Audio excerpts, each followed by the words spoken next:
আমি রাহুল। ছোট মামার বাড়িতে বেড়াতে গিয়ে তার স্ত্রীর অপরূপ সৌন্দর্য দেখে প্রথম দর্শনেই মুগ্ধ হয়ে গিয়েছিলাম। তার সেই মায়াবী মুখের মিষ্টি হাসি আমাকে যেন বারংবার তার দিকেই টানছিল। এরপর এক রাতে যখন ছোট মামা বাড়িতে ছিলেন না, তখন মামি আমাকে ডেকে বলল, রাহুল, আমার খুব একা লাগছে আর ভয়ও করছে। তুমি আজ রাতটা আমার ঘরেই ঘুমিয়ে পড়ো। এই কথা শুনে আমি মনে মনে ভীষণ খুশি হয়ে মামির ঘরে ঘুমাতে গেলাম। কিন্তু মাঝরাতে আমার মনের ভেতরটা কেমন করতে শুরু করে এবং আমি আর নিজেকে সামলাতে না পেরে মামির পাশে গিয়ে তার চাদরের ওপর দিয়ে আলতো করে হাত বোলাতে লাগলাম। আমি ভেবেছিলাম আমার মামি হয়তো গভীর ঘুমে আচ্ছন্ন এবং তিনি কিছুই টের পাবেন না। আমার হাত বোলানোর মিনিট দুয়েক পরেই মামি হঠাৎ চোখ মেলে আমার দিকে তাকালেন। তখন আমি অত্যন্ত ভয় পেয়ে গিয়েছিলাম এবং সঙ্গে সঙ্গে দূরে সরে আসি। কিন্তু এরপর মামি আমাকে যা বললেন তা শুনে আমার পায়ের নিচের মাটি যেন সরে গেল। আমি তো তাকে একজন সহজ সরল মানুষ হিসেবেই জানতাম, কিন্তু মামি আমাকে বললেন, রাহুল, তুমি কি শুধু এভাবেই হাত বোলাবে নাকি আরেকটু সাহস করে এগোবে? মামির মুখে এই কথা শোনার পর আমিও আর নিজেকে নিয়ন্ত্রণে রাখতে পারলাম না এবং মামিকে আসলে উচ্চ মাধ্যমিক পরীক্ষা শেষ করার পর আমি ছোট মামার বাড়িতে বেড়াতে গিয়েছিলাম। এই ঘটনাটি আমার সাথে ঘটে যাওয়া প্রায় 2 মাস আগের, কারণ যে সময় আমার মামার বিয়ে হয় ঠিক সেই সময় আমার ফাইনাল পরীক্ষা চলছিল, যার কারণে আমি মামার বিয়েতে উপস্থিত থাকতে পারিনি। ছোট মামার সাথে আমার সম্পর্কটা ছিল বন্ধুর মতো, কারণ তিনি আমার চেয়ে বয়সে মাত্র 5 বছরের বড় ছিলেন। যখনই আমি মামার বাড়ি যেতাম সারাক্ষণ ছোট মামার সাথেই কাটাতাম এবং তার সাথেই খেলাধুলা করতাম। তাই ছোটবেলা থেকেই মামার সাথে আমার একটা গভীর বন্ধুত্বপূর্ণ সম্পর্ক গড়ে উঠেছিল। এরপর যখন আমি ছোট মামার বাড়ি গেলাম, সেখানেই আমি প্রথম রিনা মামিকে দেখি। তাকে দেখার পর আমি বেশ কিছুক্ষণ তার দিকেই তাকিয়েছিলাম, কারণ তিনি সত্যি ভীষণ সুন্দরী ছিলেন। এদিকে আমাকে দেখা মাত্রই ছোট মামা ভালোবেসে জড়িয়ে ধরে বললেন, রাহুল, তুই কি দরজার সামনে এইভাবে দাঁড়িয়ে থাকবি নাকি ভেতরে আসবি? তারপর আমার ছোট মামা তার সুন্দরী স্ত্রীর দিকে তাকিয়ে বললেন, শোনো, ও আমার ভাগ্নের রাহুল, আর তার চেয়েও বড় কথা, ও আমার বন্ধুর মতো। রাহুল যতদিন এই বাড়িতে থাকবে তুমি ওর খুব ভালোভাবে যত্ন নেবে। এমনিতেও বেচারা আমাদের বিয়েতে আসতে পারেনি। মামার কথা শুনে রিনা মামি মুচকি হেসে স্বামীর দিকে তাকিয়ে বললেন, ঠিক আছে। সেদিন দুপুরে খাওয়া দাওয়ার পর আমরা 3জন মিলে অনেকক্ষণ গল্পগুজব করলাম। সেদিন মামা ছুটির দিন থাকায় তিনি সারাদিন বাড়িতেই ছিলেন। সারাদিন কেটে যাওয়ার পর মামা আমাকে তার পাশের ঘরে থাকার ব্যবস্থা করে দিলেন।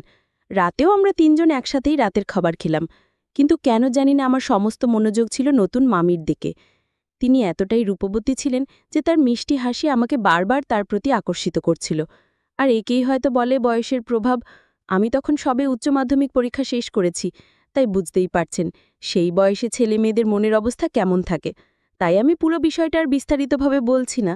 রাতের বেলা খাওয়া দাওয়া সেরে আমি যখন পাশের ঘরে একা শুয়েছিলাম, তখন বিছানায় শুয়ে কেবল রিনা মামির সেই সুন্দর মুখটাই আমার চোখের সামনে ভাসছিল এবং তার কথা ভাবতে ভাবতে আমি স্বপ্নের জগতে হারিয়ে গিয়েছিলাম।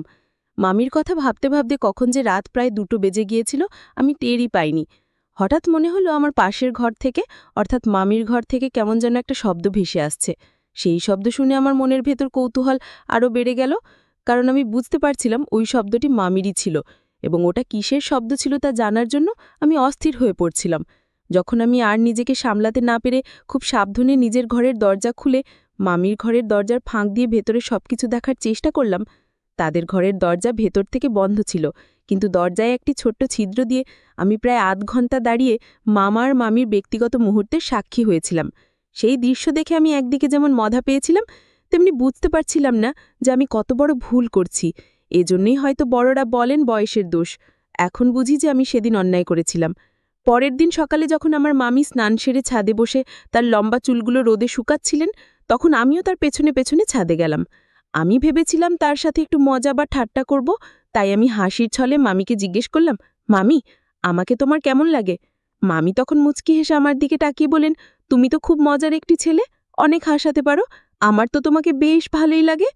ততদিনে আমার মামার বাড়িতে থাকা প্রায় 6 দিন হয়ে গিয়েছিল এবং মামা বা মামি কেউই জানতেন না যে আমি প্রতি রাতে তাদের ঘরের দরজার সেই ছিদ্র দিয়ে সবকিছু দেখতাম আর নিজে নিজে মজা নিতাম।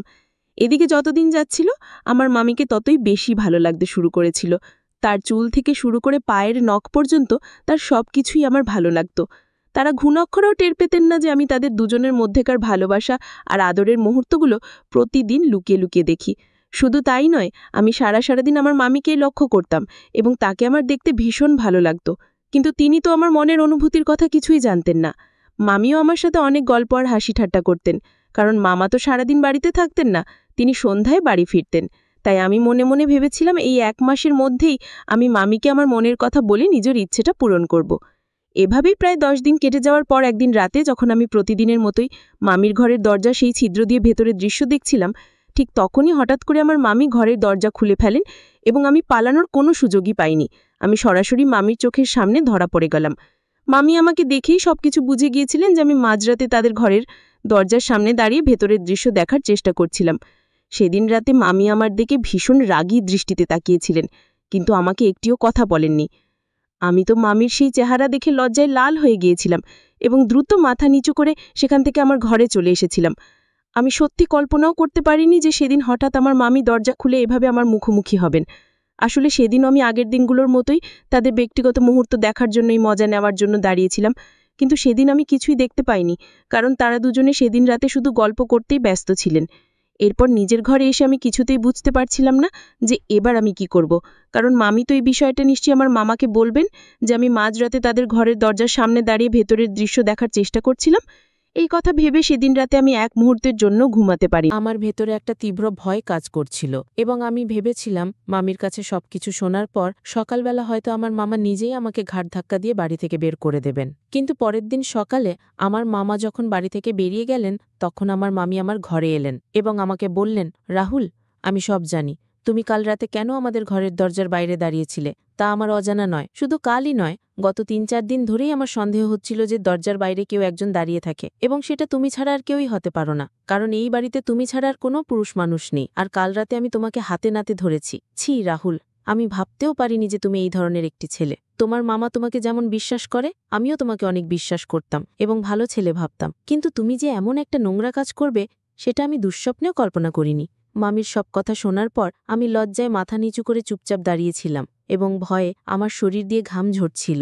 আমার মামির সামনে আর একটাও কথা বলার সাহস ছিল না, কারণ সত্যিই তো আমি অনেক বড় একটা অন্যায় করেছিলাম। তারপর মামি আমাকে বললেন, রাহুল, কাল সকালেই তুমি এই বাড়ি থেকে চলে যাবে, নইলে আমি তোমার মামাকে সবকিছু বলতে বাধ্য হব। আমি চাইলে কাল রাতেই তোমার মামাকে তোমার এই কীর্তি সম্পর্কে জানাতে পারতাম, কিন্তু আমি ইচ্ছে করেই কিছু বলিনি, কারণ আমি চাই না যে তোমাদের দুজনের মামা ভাগ্নের এত সুন্দর একটা সম্পর্ক নষ্ট হয়ে যাক। মামির সব কথা শোনার পর আমি এতটাই লজ্জিত হয়েছিলাম যে তার সামনে হাত জোর করে ক্ষমা চাইতে বাধ্য হই।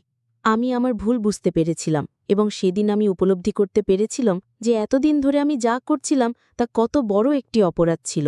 আমার মতো এই বয়সে যারা নিজেদের নিয়ন্ত্রণ করতে পারে না তারা সহজেই খারাপ পথে চলে যায়, কিন্তু সেদিন আমি নিজের ভুল বুঝতে পেরে নিজেকে সংযত করতে শিখেছিলাম। পরের দিন সকালেই আমি মামার কাছে একটা মিথ্যে অজুহাত দিয়ে নিজের বাড়ির উদ্দেশ্যে রওনা দিলাম। বাড়ি ফিরে আসার পর আমি নিজের ভুলের জন্য এতটাই অনুতপ্ত ছিলাম যে আমি নিজেকে পুরোপুরি পরিবর্তন করে ফেলেছিলাম। এখন আমার নিজের উপর এই কারণেই গর্ব হয় যে আমি সেদিন ভদ্রতা শিখেছিলাম। আমার মামি যদি আমাকে সেই কথাগুলো না বলতেন তাহলে হয়তো আমি দিন দিন আরও বেশি অভদ্র এবং খারাপ হয়ে যেতাম। বন্ধুরা, আজকের গল্পটি এখানেই শেষ করছি। গল্পে কোনো ভুল ত্রুটি হয়ে থাকলে ক্ষমা করে দেবেন। গল্পটি ভালো লাগলে অবশ্যই লাইক, শেয়ার এবং সাবস্ক্রাইব করতে ভুলবেন না।